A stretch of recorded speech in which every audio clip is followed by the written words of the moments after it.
Hello everyone and welcome back. My name is Sent and today I'm here to talk to you about passive trees, specifically for our Atlas. A lot of things have changed this league. A lot of the minor nodes have been reworked or just increased in their values to compensate for some of the changes that were done. Many new trees or clusters have been added, and I want to talk a little bit on my recommendations for SSF, what I've been working with, what I've been experimenting with. So let's get right into it. First, we have this tree right here. This is my basic tree, the one that I went with to begin with. So let us talk about it real quick. First, as you can see, we have a 100% chance to get the Sacred Grove, and this is a big deal for us on SSF. Sacred Grove gives us a lot of crafting possibilities and allows us to very quickly go through the maps and add value to them, right? It allows you to, every time you do a map, you are always working towards upgrading your gear, no matter what you really do. And there's a lot of good crafts in the Sacred Grove that are not directly related to your gear, but still have very high value. For example, you can exchange an essence into a different essence type, which makes so our essence nodes are incredibly high value. We take both of these nodes over here, and even the ones that are not inherently very good for our build, you can still, through using Harvest, exchange them to something that could be good for our build, right? Creating essentially a little cycle of crafting that will always produce good results for you eventually. So, very basic overview of the passive tree here. We go through this node here of Prolific Essence. 3 points to get an essence is incredibly good. Always take this in my opinion. Because we are trying to get our scepter from Heist, we also pass through the increased chance to get a Smuggler's Cache. And then after that, I did come down here into the Necropolis mechanic. I am very keen to test that out a lot, and I've been enjoying it so far, so I did go and put those points in it.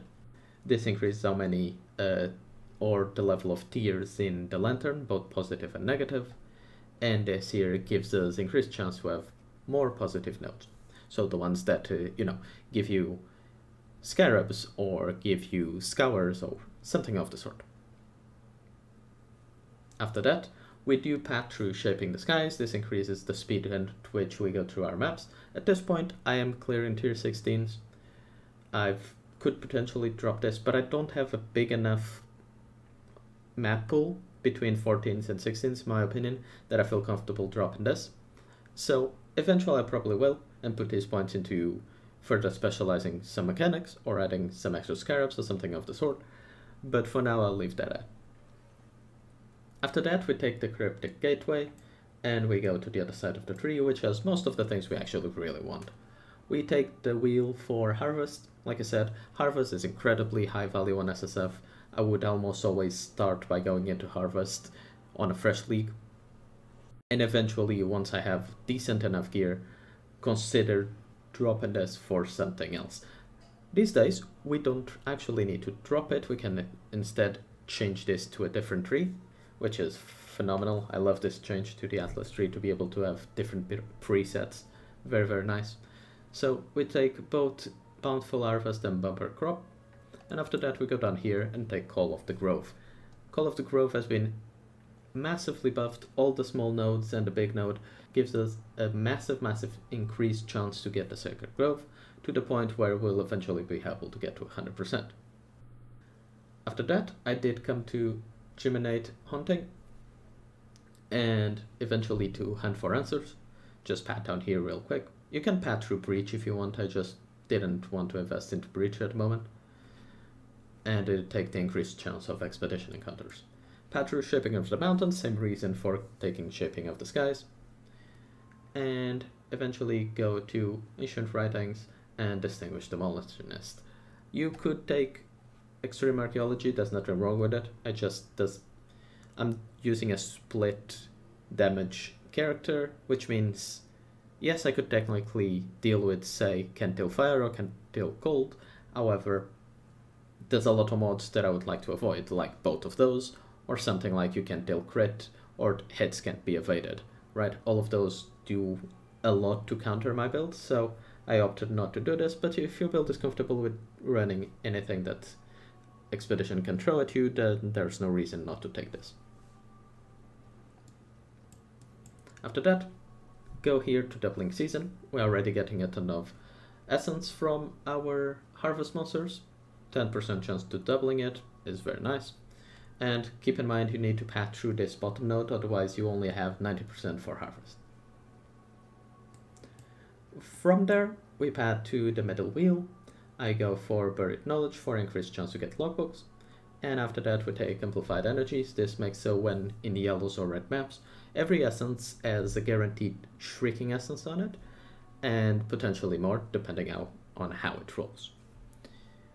After that I did come up here, grabbed Casing the Joint for 10% chance of blueprints drop to come fully revealed, saving us a lot of coins in the process, and I'm on the way to No Wonder Among Thieves for a very small, but when it procs, a very impactful 6 additional smuggler caches in your maps. This is with 98 points out of 132. For the remaining points, personally, I would go here and take this final Heart of the Grove for Harvest. And after that, I probably just add a bunch of scarabs to the map, for me personally. I'm really enjoying the scarab changes, I'm using a ton of them to farm. So I would go probably here, spend 4 or 5 points to get these. And after that, spend another 4 points to get these. Amplified Artifacts is very good. And if I want, maybe farm some Synthesis maps, maybe add some Shaper Guardian and Elder Guardian maps, something of the sort. So that's this tree, in my opinion. Oh, important to mention as well, you can still always grab the 3 points in the middle here. Quant and Rarity, just 3 very nice points. Now here we have my second League Mechanics passive tree. This focuses on Blight, Delirium, and I also included Ritual for the sake of variety. Personally, for the build that I'm playing and what I currently need, I would replace Ritual with Heist, which also lends itself very well. Ritual does so as well. As you can see, all the points that you can get from Ritual kinda are connected to points that you are pathing through anyway to get both Blight and Delirium important nodes, so that is why I took it. But as you can see, Heist is basically the same. You can go here and pick what type of contracts you'd want more. You can go here and take this node to get more blueprints. You are pathing through the increased chance for Heist anyway. And the only node that really is a bit out of the way would be this one down here, which you don't actually need, but does give you a lot more coins if you do. Here, what do we get? So, this tree gives us a 100% chance to get a Mirror of Delirium, which is obviously very good. It guarantees that our maps have ritual altars, and it guarantees to get a Blight encounter. So all of these League mechanics are guaranteed for you to get, and then you can spend the rest of the points just getting all the big nodes should you wish, right? This one, for example, giving you maps have a 3% chance to have a Blight encounter on it is nice. I'm not sure if this stacks with our already 100% chance to get it, but it's nice to get nevertheless. You could go and get an Ending Nightmare. This makes so your fog doesn't disappear, but you cannot get splinters nor delirium orbs. I opted not to do that. You don't have any need, and if your build has a decent clear speed, then there's no real reason to take that in my opinion. I did opt to go up here and path through Clustered Jewels. This increases the chance you get clusters and deliriums from unique monsters in your maps, so optimally you'd want to be farming something like City Square, maybe Acid Caverns, boss maps that have more than one boss in the end are optimal for this setup. And then go up here, this is for Ritual, this guarantees you to get always 4 Ritual altars. You go here to get a chance to get a Blood-Filled Vessel randomly, right?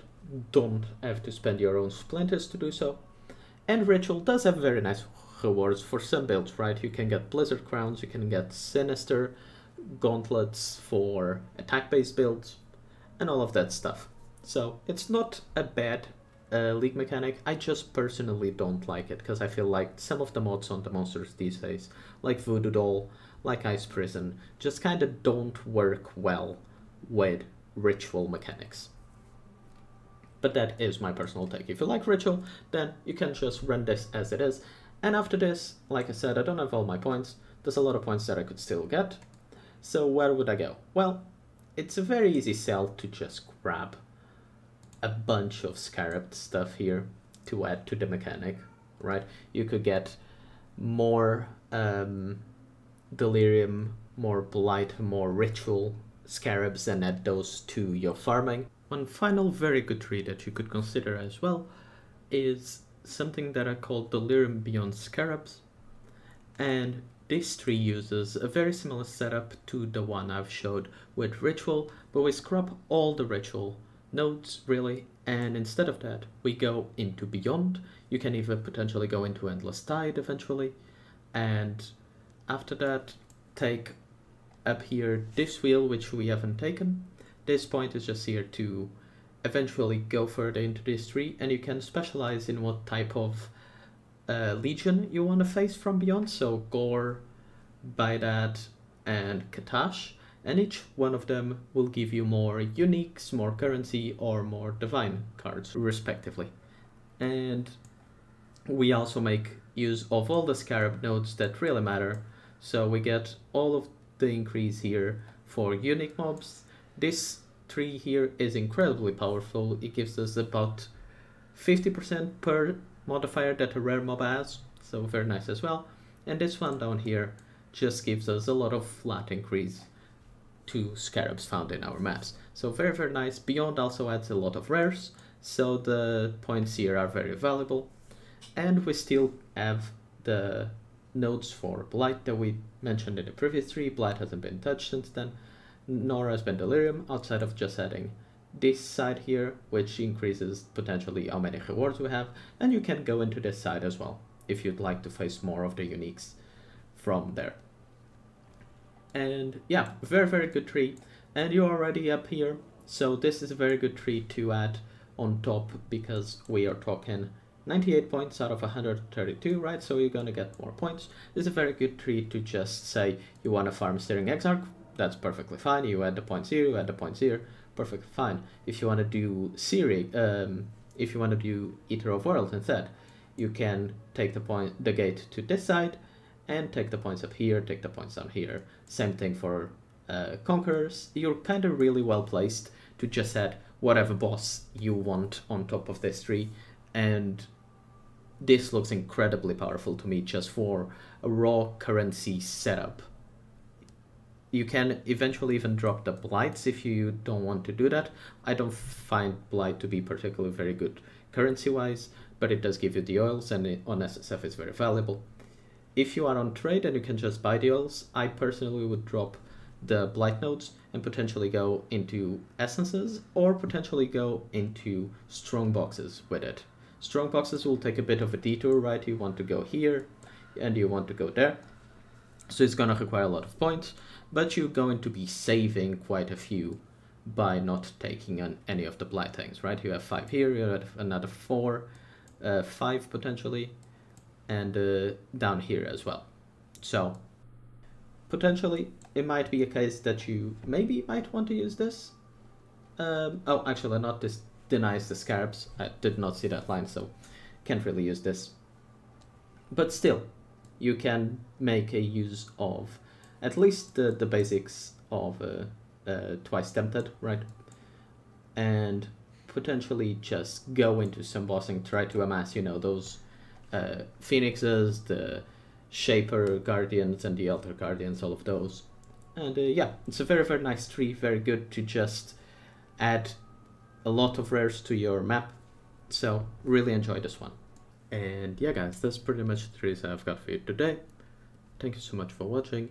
If you are curious about the builds, currently it's very much the same as I mentioned before in my last video. We did add Replica Series Truth, This allows us to reduce the cost of hatred by quite a bit and allows us to fit in a high level clarity, which solves our single target issues, because we no longer need a mana flask. So that is very, very good for us. And I also managed to find, or one of my friends found a 6th link. I've been trying to link one myself, but I've been very unlucky. So unfortunately I didn't find it myself, but nevertheless it's here.